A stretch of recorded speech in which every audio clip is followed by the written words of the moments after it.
নমস্কার। নজরে Bangla official YouTube চ্যানেলে আপনাদের স্বাগত। আমি প্রিন্স মণ্ডল। বেশ কয়েকদিন বাদে আরেকটি প্রতিবেদন নিয়ে আপনাদের কাছে হাজির হলাম। তবে আমার আজকের যে প্রতিবেদনটি থাকবে, সম্পূর্ণ প্রতিবেদনটি থাকবে একটি প্রশ্নকে কেন্দ্র করে। একটি প্রশ্ন, তাকে কেন্দ্র করেই আমার এই আজকের প্রতিবেদন। এখন প্রশ্নটি কি আপনাদের তো থাকবেই, এটা জিজ্ঞাস্য। প্রতিবেদনটি হলো এই যে পশ্চিমবঙ্গের বিধানসভায় রাজ্যের বা রাজ্য বিধানসভায় আমাদের রাজ্যের মুখ্যমন্ত্রীর তার মেয়াদ কি ফুরোতে চলেছে, তার মেয়াদ কি শেষ হতে চলেছে?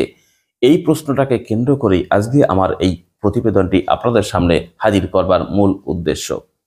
এখন কেন কথা বললাম, তার সপক্ষে একটি ছোট্ট ভিডিও ফুটেজ আপনাদের কাছে আমি উপস্থাপন করব। এই প্রতিবেদনের শুরু থেকে শেষ যে কোনো মুহূর্তেই আমি একটি ভিডিও ফুটেজ আপনাদের কাছে তুলে ধরব। এখন দেখুন, এই কথাটি বলতে গেলে কিছু কথা অবশ্যই বলতে হবে। একটি ব্যক্তি, সমাজে দু ধরনের ব্যক্তি হয়ে থাকে। একজন হচ্ছে চূড়ান্তভাবে অলস, আর একটি ব্যক্তি হলো যিনি কাজ করেন। এখন যিনি কাজ করবেন তার তো স্বাভাবিকভাবেই ভুল হবে, কারণ মানুষ সে কাজ করতে গিয়ে ভুল করবে। এটা অস্বাভাবিক কিছু নয়, এটা অন্যায়ের কিছু নয়। আর সেই ভুলটাকে ধরবার জন্য একটা অংশ থাকে চূড়ান্তভাবে অলস, যিনি কোনো কাজ করবেন না, শুধু তার হচ্ছে একটাই কাজ, তিনি মানুষের ভুল ধরে থাকবেন, এইটাই তার ভুল।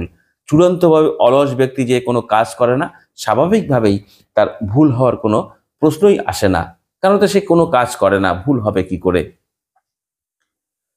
তবে একটি পরিবারের কোনো একজন অভিভাবক, সেই অভিভাবক পরিবারকে সুন্দরভাবে পরিচালনা করতে গেলে বিভিন্ন কাজকর্ম তাকে করতে হয়। আর এই কাজকর্ম করতে গেলে নিশ্চিতভাবে তার কিছু ভুল হয়, অনেক রকম কথা বলতে হয়, অনেক রকম কথা বলতে গিয়ে কিছু ভুল কথা বেরিয়ে আসে। আর ওই পরিবারের মানুষজনের প্রধান কাজ হওয়া উচিত, ওই পরিবারের অভিভাবক যে ভুল কাজটি করেছেন বা যে ভুল কথাটি বলেছেন কাজ করতে গিয়ে বা পরিবারের কল্যাণের স্বার্থে যে ভুল কথাটি বলেছেন সেটাকে শুধরে দেওয়া।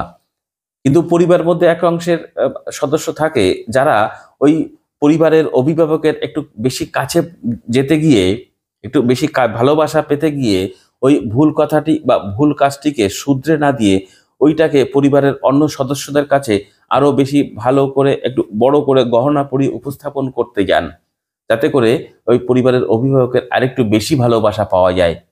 আর এটা করতে গিয়েই ওই অভিভাবকের ক্ষতি করে থাকেন। একটি পরিবারের অভিভাবকের ক্ষতি কি হবে? পরিবারের অন্য সদস্যদের কাছে একটি হাসির খোরাক, বা অন্য সদস্যদের কাছে ওই অভিভাবক অপ্রিয় হয়ে থাকেন।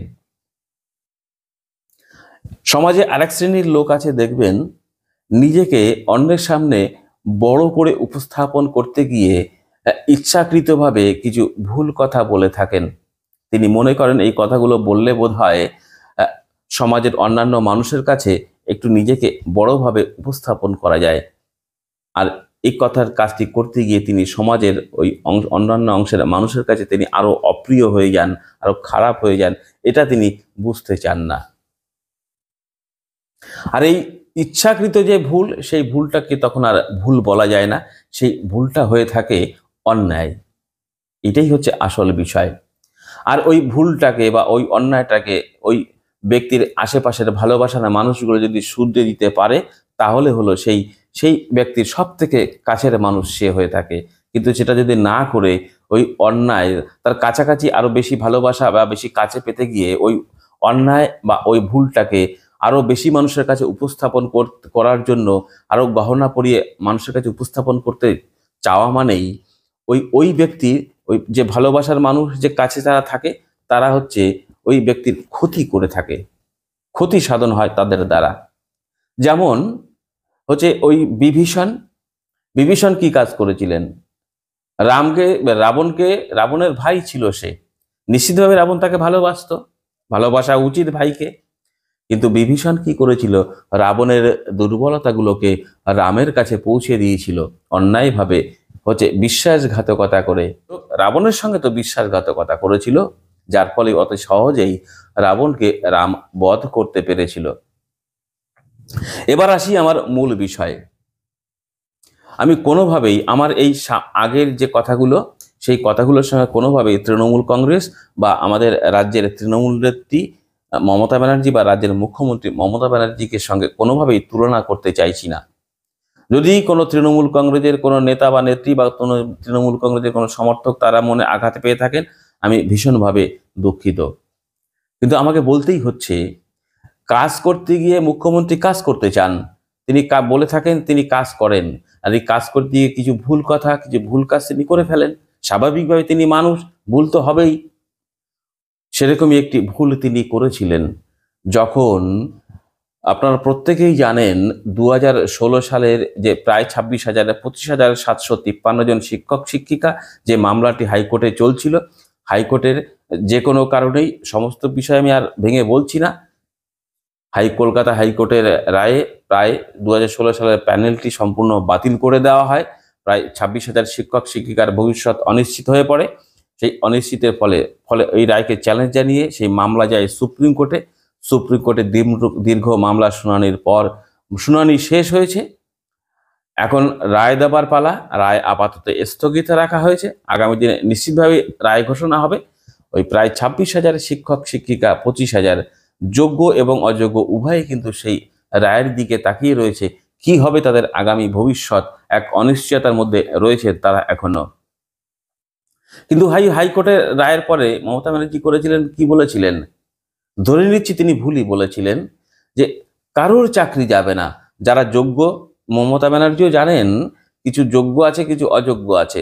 তিনি বলেছিলেন কারোর চাকরি যাবে না, অর্থাৎ যোগ্য যারা আছে তাদের চাকরিও থাকবে, যারা অযোগ্য তাদের চাকরিও থাকবে। এটা যে সঠিক কথা নয়, এটা আমি বিশ্বাস করি মুখ্যমন্ত্রী এটা বোঝেন, যারা অযোগ্য শিক্ষক তাদের চাকরি থাকা উচিত নয়। কিন্তু তিনি বলেছিলেন প্রত্যেকের চাকরি থাকবে, কারুর চাকরি যাবে না। স্বাভাবিকভাবে এটা ধরে নিতেই হচ্ছে মমতা ব্যানার্জি একথা ঠিক বলেননি। এটা আমার ব্যক্তিগত ধারণা, আমি ভুল হতে পারি, আপনারা বলবেন কমেন্ট বক্সে।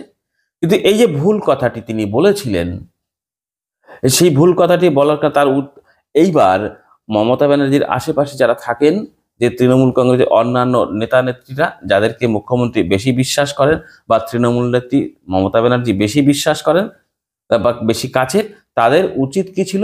এই ভুলটাকে মুখ্যমন্ত্রীকে শুধরে দেওয়া বা তৃণমূল নেত্রী মমতা ব্যানার্জিকে শুধরে দেওয়া। কিন্তু সেটা না করে তৃণমূল কংগ্রেসের বেশ কিছু নেতা বা নেত্রীরা এইটাকে আরেকটু গহনা পরিয়ে জনগণের সামনে উপস্থাপন করেছিলেন। কি করে উপস্থাপিত হলো?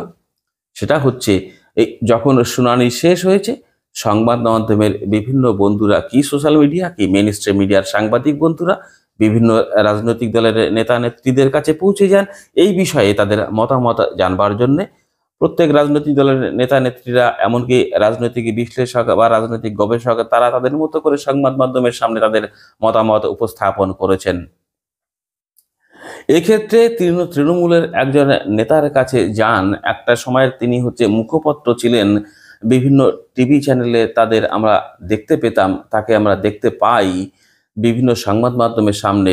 ঠিক সেইভাবে একটি সংবাদ মাধ্যমের এক সাংবাদিক বন্ধু তার কাছে প্রশ্ন করেছিলেন যে এই যে যোগ্য এবং অযোগ্য তালিকা পৃথক করে দেওয়া গেল না, যদি তালিকা বাতিল হয়ে যায়, 16 সালের পুরো প্যানেল যদি সুপ্রিম কোর্ট থেকে বাতিল হয়ে যায়, তাহলে 25,753 জন শিক্ষক শিক্ষিকার ভবিষ্যৎ তো অনিশ্চিত হয়ে পড়বে। এর দায় কে নেবে? তখন তিনি বলেছিলেন, এর দায় যে সমস্ত আইনজীবীরা এই দুর্নীতিগ্রস্ত শিক্ষাকে শিক্ষাক্ষেত্র থেকে বের করবার জন্যে বা দুর্নীতিমুক্ত শিক্ষা ব্যবস্থা গড়ে তোলবার জন্যে যারা আদালতের ভেতরে লড়াই আন্দোলন করছেন, তাদের ঘাড়ে দায় চাপবে। সেক্ষেত্রে তিনি একথাও বলেছিলেন, বিকাশ রঞ্জন ভট্টাচার্যের কার্যত বলেছিলেন, বিকাশ রঞ্জন ভট্টাচার্যকে উদ্দেশ্য করেই, যেহেতু বিকাশ রঞ্জন ভট্টাচার্য সিপিআইএম পার্টিটা করেন, যদিও তিনি একজন বিখ্যাত আইনজীবী, অতএব পক্ষান্তরে তিনি সিপিআইএমকে দোষারোপ করতে চেয়েছিলেন বলেই ধরে নেওয়া হচ্ছে। আমি ভুল হতে পারি, আমি বারবার বলছি আমি ভুল হতে পারি, কিন্তু তিনি একটা কথা কিন্তু একথা বলেছিলেন, সিপিএম বা বিকাশ ভট্টাচার্য বা অন্যান্য যে সমস্ত আইনজীবীরা রয়েছেন যারা দুর্নীতির বিরুদ্ধে আদালতের মধ্যে লড়াই করছেন, তাদের ঘাড়ে দায় চাপা দেখিয়ে সেই মুখ্যমন্ত্রীর ভুল কথাটিকে তিনি আবার পুনরায় এমনভাবে উপস্থাপন করলেন যে মুখ্যমন্ত্রী সম্পূর্ণ সঠিক কথা বলেছেন। তিনি একথা বললেন যে আমাদের রাজ্যের মুখ্যমন্ত্রী বলেছিলেন যে কারুর চাকরি যাবে না। এটা বলতে গিয়ে তিনি একথাও উচ্চারণ করলেন যে হচ্ছে যারা যোগ্য তাদের চাকরি তো থাকবেই, যারা অযোগ্য তাদেরও চাকরি থাকবে। বিষয়ে নতুন করে একটি নতুন পথ অর্থাৎ সুপার নিউমারিক পোস্ট তৈরি করতে চেয়েছিলেন যে রাজ্য সরকার, সেটাকেও তিনি উল্লেখ করতে চাইলেন বলে মনে করা হচ্ছে। আমি এই বিষয়ে আপনাদের কাছে বেশি কথা বলবো না, আসুন তার একটি ভিডিও ফুটেজ আপনাদের সামনে তুলে ধরবো। ওই তৃণমূল কংগ্রেসের ওই নেতা তিনি মুখ্যমন্ত্রীর আরো কাছে যেতে চাইলেন নাকি বুঝতে পারলাম না, জানি না, কিন্তু এই কথাটিকে তিনি বললেন। মুখ্যমন্ত্রীর এই ভুল কথাটিকে তিনি আবার আরেকবার মানুষের সামনে উপস্থাপন করলেন। এতে আপনাদের কাছে আমার বিনীত অনুরোধ, বিনীত একটি প্রশ্ন, এই কথাটি পুনরায় মানুষের কাছে সংবাদ মাধ্যমে উত্থাপন করার মধ্য দিয়ে মুখ্যমন্ত্রী মমতা ব্যানার্জি এবং তৃণমূল নেত্রী মমতা ব্যানার্জির সম্মান কি বাড়লো, বা মানুষের কাছে তৃণমূল নেত্রী মমতা ব্যানার্জির বা মুখ্যমন্ত্রী মমতা ব্যানার্জির গ্রহণযোগ্যতা কি বাড়লো? এই প্রশ্ন উত্তর আপনাদের কাছ থেকে আমি আশা করব। দয়া করে উত্তরগুলো দেবেন। আসুন এবার ওই তৃণমূলের নেতা কি বলেছিলেন সংবাদ মাধ্যমের সামনে সেটি শুনতে শুনতে আজকের প্রতিবেদন শেষ করব। দেখা হবে আরেকটি প্রতিবেদনের সঙ্গে। ততক্ষণ ভালো থাকুন, সুস্থ থাকুন। মুখ্যমন্ত্রী মমতা বন্দ্যোপাধ্যায় বলছে যে কর্মসংস্থান ছাড়া ভবিষ্যৎ প্রজন্ম অন্ধকারে, কিন্তু আমরা তো দেখছি দিনের পর দিন চাকরি প্রার্থীরা রাস্তায় বসে রয়েছে, তাহলে কোথায় কর্মসংস্থান? আর যে ছাত্র ছাত্রীরা রাস্তায় বসে আছে তাদের প্রতি আমার সমবেদনা আছে, আমার বুক ফেটে যায় তাদের দেখলে। কিন্তু সেখানে পশ্চিমবঙ্গ সরকার কি করবে? এটা তো সুপ্রিম কোর্টে বসে আছে। আর আপনারা দেখাননি কেন, বা আপনারা দেখিয়েছেন হয়তো আমি মিস করে গেছি, যে SLST প্রার্থীরা যারা রাস্তায় বসেছিল তাদের বিরুদ্ধে বিকাশ রঞ্জন ভট্টাচার্য সুপ্রিম কোর্টে গিয়ে কি বলেছে? বিকাশ রঞ্জন, CPM এর বিকাশ রঞ্জন ভট্টাচার্য সুপ্রিম কোর্টে বলেছে যদি যোগ্য আর অযোগ্য আলাদা না করা যায় তাহলে পুরোটাকে বাতিল করে দিতে হবে। মানে যোগ্য যারা আছে তাদেরকেও বাতিল করে নতুন পরীক্ষা দিতে হবে। আর তৃণমূল কংগ্রেস কি বলেছে? যদি যোগ্য আর অযোগ্যকে আলাদা না করা যায়, যোগ্যরা যেরকম আছে থাক, আমরাও নতুন পোস্ট তৈরি করে অযোগ্যদের নেব, যাতে কারুর ভাতের হাঁড়িতে হাত না পড়ে। দুটোর মধ্যে পার্থক্যটা বুঝুন। একটা পার্টি বলছে যোগ্যদেরও বাতিল করে দেওয়া হোক, আর মমতা ব্যানার্জি বলছেন যোগ্যরা তো থাকবেই থাকবে, অযোগ্যরাও যারা যদি কোনো ভুল ভাব পথেও ঢুকেছে তাদের ভাত কেড়ে নেওয়ার অধিকার আমাদের নেই, পশ্চিমবঙ্গ সরকার চেষ্টা করবে তাদেরও ভাতের ব্যবস্থা করে দেয়। দুটোর মধ্যে ফারাকটা বুঝুন।